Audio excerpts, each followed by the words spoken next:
আসসালামু আলাইকুম and Eid Mubarak everyone. কেমন আছেন আপনারা সবাই? আমি Eva and welcome to Eva's lifestyle. আজকে আপনাদের মাঝে একটি ঈদ ব্লগ নিয়ে চলে আসলাম। আশা করছি আমার এই ঈদ ব্লগটি আপনাদের কাছে ভালো লাগবে। আজকের ব্লগটি চাঁদ রাত থেকে শুরু করলাম। তো শেষ মুহূর্তে তো দেখা যায় কিছু না কিছু কেনাকাটা বাকি থেকেই যায়, সেটা গ্রোসারি হোক আর জামা কাপড় হোক।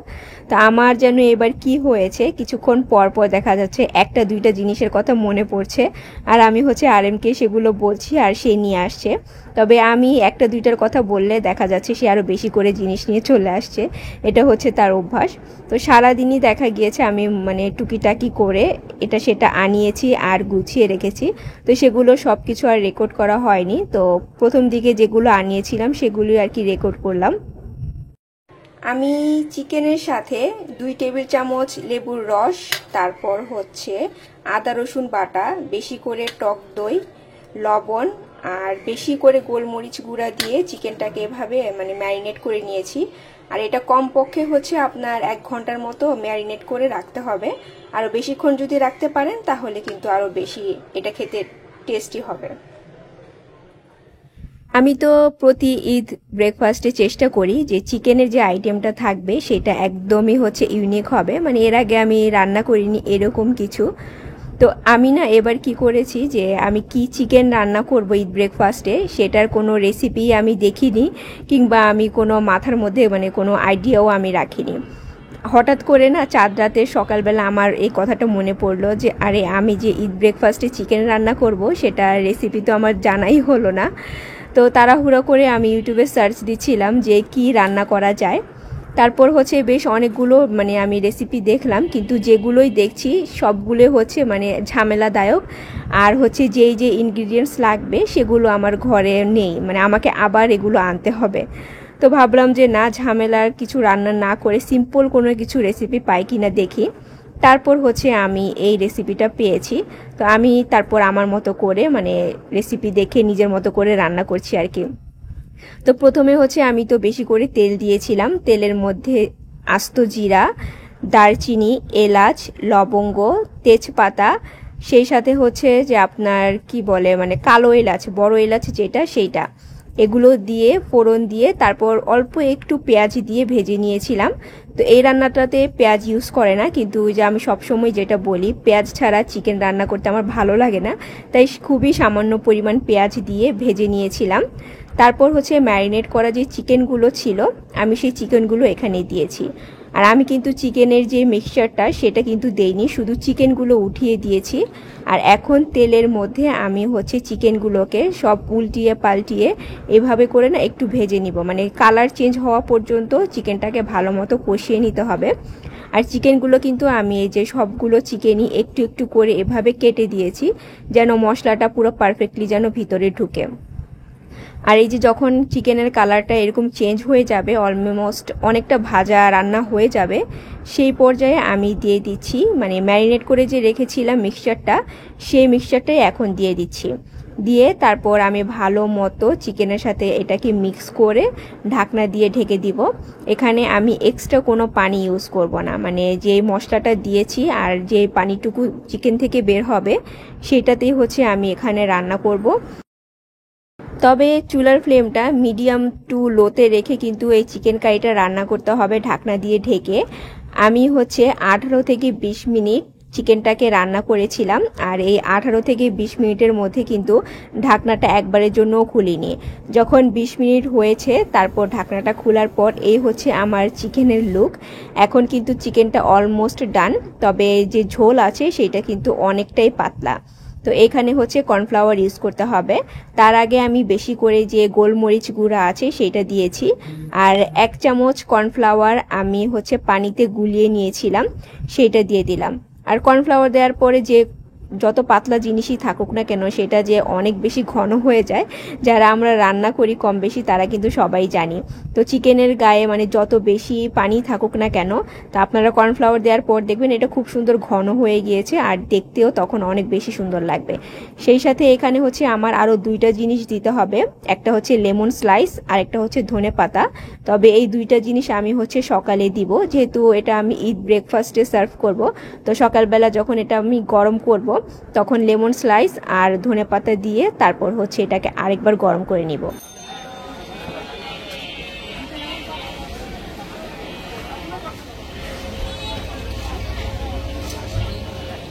আচ্ছা, আমি বিকেলবেলা বের হয়েছিলাম গরু দেখার জন্য। তো এটা হচ্ছে আমার প্রতি বছর চাঁদ রাতের রুটিন।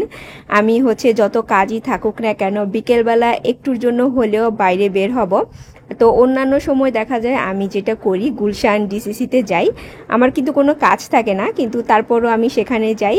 কারণ হচ্ছে গুলশান দিয়ে যাওয়ার সময় মানে রিক্সা দিয়ে যাওয়ার সময় আর কি যে গরুগুলো বাঁধা থাকে না, এত বড় বড় গরু আর অনেকগুলো গরু দেখা যায়, তো ওইটা দেখতে আমার ভালো লাগে। তারপর সেখানে গিয়ে আমি হচ্ছে চটপটি খাই। তো এবারও আমি ভেবেছিলাম সেই কাজটাই করব, কিন্তু সকাল থেকে না এত কাজ করেছি, প্লাস হচ্ছে আমার আরও অনেকগুলো রান্না বাকি রয়ে গিয়েছিল। তো ভাবলাম যে আজকে আর ডিসিসিতে না যাই, আমার এলাকার আশা মানে হাঁটা পথে আর কি যেই জায়গাটা আছে সেখানেই যাই। তো এর জন্য আমি হচ্ছে ঝিলপাড়ে গিয়েছিলাম। তো মোস্ট অফ গিয়েছিলাম চা খাওয়ার জন্য, কারণ চাঁদ রাতে চা তো মাস্ট আমার খাওয়া লাগবেই বাইরে গিয়ে। কিন্তু সেখানে যাওয়ার পরে লিয়ানা বলল যে সে মানে ফুচকা খাবে। তো ভাবলাম যে কেননা এক প্লেট ফুচকা লিয়ানা আর আমি খাই। তো ফুচকা খাওয়া শেষ করে তারপর হচ্ছে চা খেতে গিয়েছিলাম, চা অ্যান্ড চিলে। কিন্তু আনফর্চুনেটলি আমি চাটা খেতে পারিনি, কারণ আমি যে ক্রিম অ্যান্ড মালাই চা খাই সেটা হতে তাদের নাকি আধা ঘন্টা লাগবে। তো এতক্ষণ তো আর রাস্তায় দাঁড়িয়ে থাকা পসিবল না, তাছাড়া আমার কাজও আছে, এর জন্য আর চা খাওয়া হয়নি, আমি হচ্ছে বাসায় চলে এসেছি।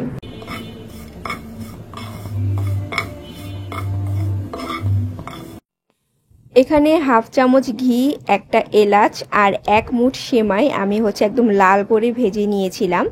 সেই সাথে এখানে দুধের সাথে আমি চিনির পরিবর্তে কনডেন্স মিল্ক দিয়ে সেমাইটাকে রান্না করেছি, আর যখন সেমাইটা গলে গিয়েছিল সেই পর্যায়ে আমি কাস্টার্ড পাউডার দিয়েছি।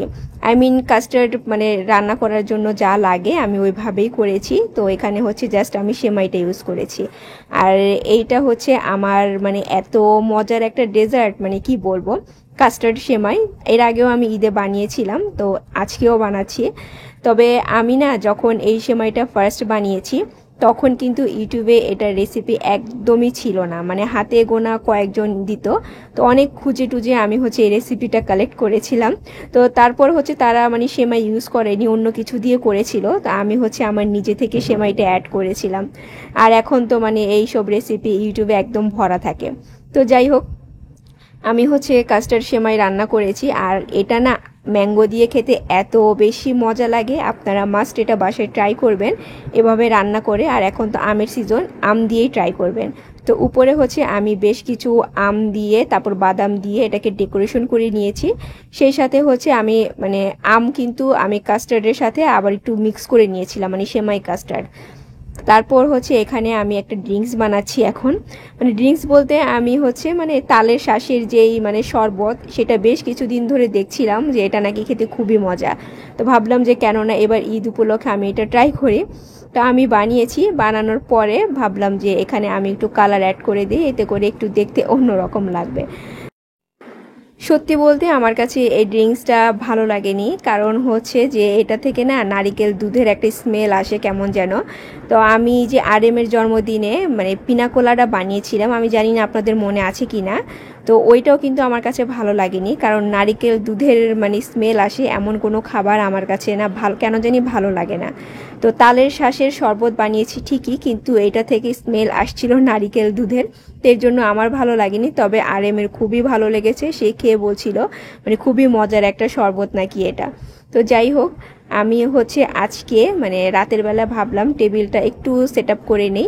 যদিও এবার আমি ঈদের জন্য কোনো কিছু কিনিনি, তো ভাবলাম ঘরে যা আছে সেগুলো দিয়েই একটু সেট আপ করে রেখে দিই, কারণ সকালবেলা হচ্ছে তাড়াহুড়া লেগে যায়।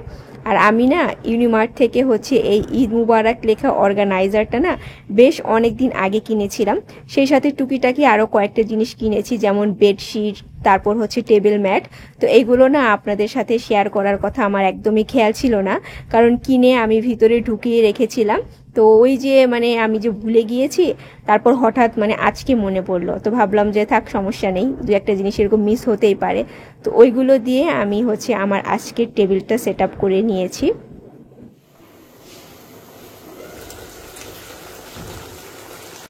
এই হচ্ছে আমার চিকেনের ফাইনাল লুক। আচ্ছা, এটার নামই তো বলা হয়নি, এটা হচ্ছে লেমন পিপার চিকেন। আপনার এটা বাসায় মাস্ট ট্রাই করবেন, কারণ এটা হচ্ছে আপনার সিম্পল রান্না, কিন্তু পরোটার সাথে খেতে এটা অনেক মজা লাগে। ঠিক আছে, আর এখানে হচ্ছে আমি ঝটপট করে দেখেন যে রান্না বসিয়ে দিয়েছি, এক চুলাতে বিরিয়ানি হচ্ছে, পরোটা হচ্ছে। তো অনেক আপুরা আমাকে কোয়েশ্চেন করেন যে আপু আপনি কি মাঝখানে যে ছোট চুলা সেটা ইউজ করেন কি না। তো আমার যখন দরকার পড়ে তখন কিন্তু আমি ঠিকই ইউজ করি, যদিও এটা দিয়ে অনেক বেশি যে আপনার আঁচ বের হয় তা কিন্তু না, কিন্তু টুকিটাকি সিম্পল কিছু হয়ে যায়। যেমন আজকে আমি চায়ের পানিটা বসিয়ে ভাবলাম যে চায়ের লিকারটা হতে থাক, বাকি চুলায় অন্যান্য কাজ হতে হতে। তো এই তো এখন হচ্ছে আমার ব্রেকফাস্ট মানে সার্ভ করার টাইম। আস্তে আস্তে করে আমি সব কিছু রেডি করে নিচ্ছি। আর বিরিয়ানি কিন্তু আমি অফ ক্যামেরাতেই রান্না করে নিয়েছি। গতকালকে হচ্ছে মাংসটা রেডি করে রেখেছিলাম, আর আজকে হচ্ছে চালটা দম দিয়েছি। আগে কিন্তু আমার হচ্ছে যে কোনো বিরিয়ানি রান্না করা লাগতো না, শুধু পরোটা, চিকেন এগুলো করলেই হয়ে যেত। কিন্তু লাস্ট কয়েক বছর ধরে লিয়ানার জন্য এটা আমার করতে হয়। এই যে দেখেন, আমি যে তালের শাঁসের শরবত করেছিলাম রাতে, সেটা কিন্তু অনেক লিকুইড ছিল। আর এখন সকালবেলা উঠে যখন আমি সার্ভ করতে যাচ্ছি, তখন এটা এত বেশি ঘন হয়েছিল যে ঠিকমতো পড়তেও চাচ্ছিল না। তো কিছু কিছু জিনিসের মানে শরবত আছে বানানোর পর সেটা যদি ফ্রিজে রেখে দেই, তাহলে কেন জানি অনেক বেশি ঘন হয়ে যায়। তার মধ্যে কিন্তু আমও আছে, আমের লাস্সি বানাই আর শরবত যেটাই বানাই না কেন, বানানোর পর ফ্রিজে রাখলে দেখা যায় সেটা 2-3 ঘন্টা পর অনেক বেশি ঘন হয়ে যায়।